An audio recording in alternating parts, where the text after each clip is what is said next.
Assalamualaikum warahmatullahi wabarakatuh. Perkenalkan, nama saya Muhammad Yusuf dengan NIM 2022-310029, Prodi Agribisnis. Dalam video ini saya akan menjelaskan hasil wawancara saya bersama Bapak Erik, yang mana Bapak Erik ini adalah salah satu orang yang memiliki toko sembako Madura yang ada di wilayah Malang ini, tepatnya di Mertojoyo. Nah, dari hasil wawancara saya yang tadi, hasil wawancara saya yang pertama itu menanyakan apa motivasi Bapak Erik ini sehingga berkeinginan ataupun berpotensial untuk membuka toko sembako Madura ini di wilayah Mertojoyo ini. Ialah hanya untuk mempermudah masyarakat sekitar dalam berbelanja ataupun dalam menghasilkan bahan pokok makanan seperti halnya telur, terus beras. Itu dikarenakan jaraknya pasar yang sangat jauh, sehingga Bapak Erik ini sedikit ada yang namanya kasihan lah melihat masyarakat sekitar untuk berbelanja jauh-jauhan sehingga memerlukan biaya yang banyak. Dari itu Bapak Erik ini mempunyai potensi ataupun sangat memiliki niat yang baik untuk bisa membuka ataupun untuk bisa mengembangkan toko sembako Madura ini yang ada di Malang Raya, tepatnya di daerah Mertojoyo Blok E ini. Keduanya, apa sih kesulitan Bapak Erik di saat menjalankan bisnis toko sembako ini? Yalah, kesulitannya di saat harga mulai melonjak ataupun harga sembako meroket tinggi. Disitulah Bapak Erik ini ada kebingungan terkait bagaimana untuk mengatasinya. Nah, cara mengatasinya Bapak Erik ialah yang pertama harga yang awalnya yang membeli awalnya itu normal, itu juga dijual normal. Anggaplah tidak ditambahkan, tidak dijual lebih mahal, karena takutnya ada kelebihan dalam mengambil keuntungan dari Bapak Erik. Terima kasih. Baik, dalam video saya yang kedua ini saya akan menjelaskan ataupun sedikit memaparkan hasil wawancara saya tadi bersama Bapak yang berjualan mie ayam. Nah, setelah saya tanyakan apa sih motivasi Bapak sehingga Bapak ini memiliki keinginan ataupun berpotensial untuk berjualan mie ayam. Yang pertama ialah ingin melanjutkan karir orang tuanya yang dulu. Yang dulu memang orang tuanya itu seorang penjualan mie ayam juga, sehingga Bapak itu berkeinginan untuk tidak meninggalkan jejak orang tuanya. Nah, di samping itu juga di samping Bapak itu mengambil sebuah keuntungan dalam berjualan mie ayam, Bapak itu juga mendapatkan sebuah ganjaran dari hasil sedekahnya. Jadi Bapak itu tidak hanya berjualan tapi juga bersedekah ya. Dalam penjualan mie ayam ini juga termasuk di dalam subsistem jasa. Karena setelah saya tanyakan, Bapak itu hanya mengelola, maksudnya itu untuk membeli barangnya itu memerlukan jasa ataupun menyuruh orang lain ataupun menyuruh yang istilahnya itu seperti Gojek, Grab ataupun sebagainya. Nah, itu termasuk dalam subsistem jasa ya. Dan juga bagusnya Bapak itu di saat dia itu kesulitan dikarenakan faktor bahan-bahan itu yang sangat melonjak tinggi, Bapak itu tetap tidak menaikkan harga mie ayamnya. Dia itu tetap menjualnya dengan harga sehari-harinya yang dia jual. Anggaplah meskipun niatnya Bapak itu harga barang-barangnya itu naik, Bapaknya itu tetap anggaplah itu adalah sebuah sedekah bagi kita. Jadi cara mengatasinya Bapak itu ialah dengan rasa sabar dan dengan rasa ikhlas.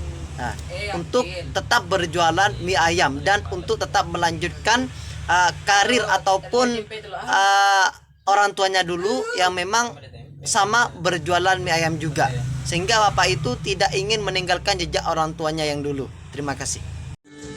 Baik, di dalam video saya yang ketiga ini saya akan sedikit menjelaskan terkait dengan hasil wawancara saya tadi bersama ibu-ibu yang berjualan es campur dan juga es degan, yang mana mungkin secara pemikiran kita itu adalah usaha yang kecil, namun secara ketidaksadaran kita itu bisa menghasilkan keuntungan yang sangat besar juga. Karena setelah saya tanyakan kepada ibu tersebut, ternyata ya dalam waktu satu harinya itu tidak pernah turun atau dari 100.000 penghasilannya, dan itu memang penghasilan ya yang memang sangat-sangat menguntungkan bagi kita.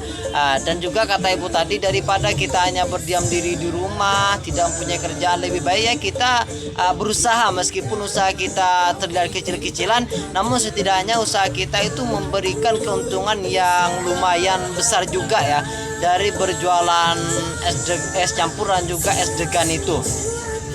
Dan juga kesulitan pada waktu ibu itu berjualan ya, pada waktu pembeli yang banyak, pada waktu banyaknya pembeli es degan, dikarenakan dikarenakan untuk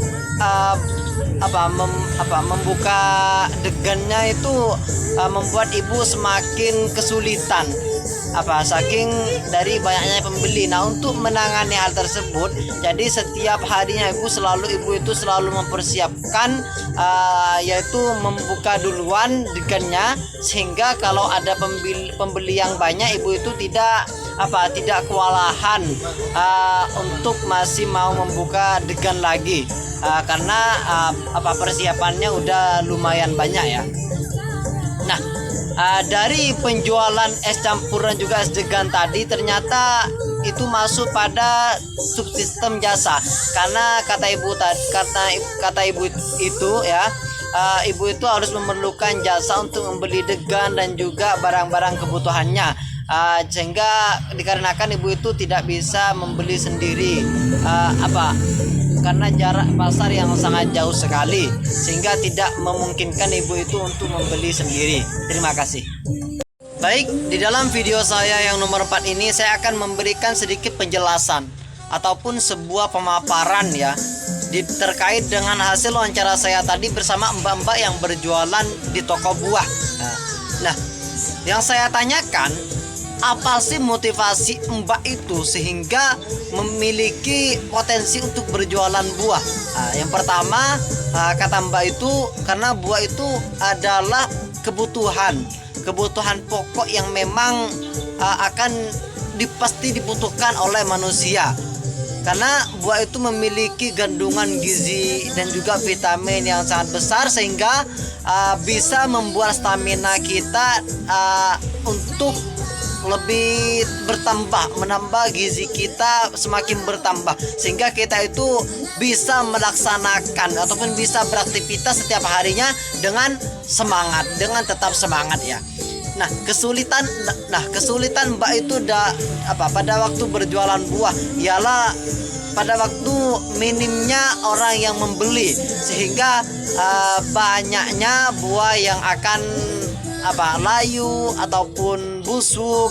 Dari itu cara mengatasi mbak tersebut ialah ya dengan cara setiap kali mbak itu menutup warungnya, otomatis mbak itu langsung meletakkan buah-buahannya itu ke dalam kulkas, dikarenakan takut sampai buah itu mengalami yang namanya layu ataupun takut sampai buah itu mengalami yang namanya pembusukan. Siapa sih yang tidak mengenal apa itu buah? Yang intinya semua manusia itu pasti mengetahui tentang apa itu buah. Dan juga penjualan dari mbak itu setelah saya kaji ya, itu termasuk di dalam subsistem jasa, karena mbak itu memerlukan angkutan untuk membeli dan juga berkolakan untuk membeli buah tersebut ya, sehingga mbak itu tidak bisa untuk membeli buah tersebut dengan cara membeli sendirilah. Artinya membutuhkan sebuah angkutan ataupun membutuhkan orang lain, sehingga penjualan tersebut termasuk di dalam penjualan subsistem jasa di dalam bidang agribisnis. Baik, dalam video saya yang kelima ini ataupun yang terakhir ini, saya akan memberikan sedikit penjelasan ataupun sebuah pemaparan dari hasil wawancara saya tadi bersama bapak-bapak yang berjualan bakso. Nah, mungkin sih secara perspektif kita berjualan bakso itu adalah sebuah usaha yang kecil-kecilan. Namun secara kita tidak menyadarinya bahwa keuntungan dari berjualan bakso itu sebenarnya besar ya. Bisa melebihi orang yang bekerja ataupun yang bekerja pada orang lain seperti menjaga warung sembako, bisa melebihi itu. Nah, setelah saya tanyakan apa sih motivasi Bapak kok bisa sampai berinisiatif untuk berjualan bakso. Nah, pertamanya ialah untuk menghidupkan keluarganya. Dikarenakan Bapak itu tidak mempunyai pekerjaan ataupun tidak mempunyai penghasilan dan juga tidak mempunyai lahan untuk bertani, sehingga Bapak itu harus mencari pekerjaan sendiri. Dan sampai-sampai Bapak itu, karena dari itu Bapak itu memiliki inisiatif untuk menjadi orang yang berjualan bakso. Nah, kesulitan pada waktu yang telah Bapak lalui dari semenjak pertama kali berjualan bakso ialah pada waktu hujan-hujanan. Karena otomatis kalau pada waktu hujan-hujanan itu bakso itu dan kuahnya itu akan mengalami cepat dingin ataupun cepat tidak enak lah rasanya. Karena dari itu untuk mengatasi kesulitan itu, setiap kali musim hujan ya, setiap harinya Bapak itu selalu menyiapkan gas 2 agar apabila gasnya itu cepat habis karena sering dihidupkan, maka Bapak itu bisa langsung mengganti pada yang satunya. Itulah cara mengatasi kesulitan Bapak itu, cara mengatasi kesulitan tersebut ya.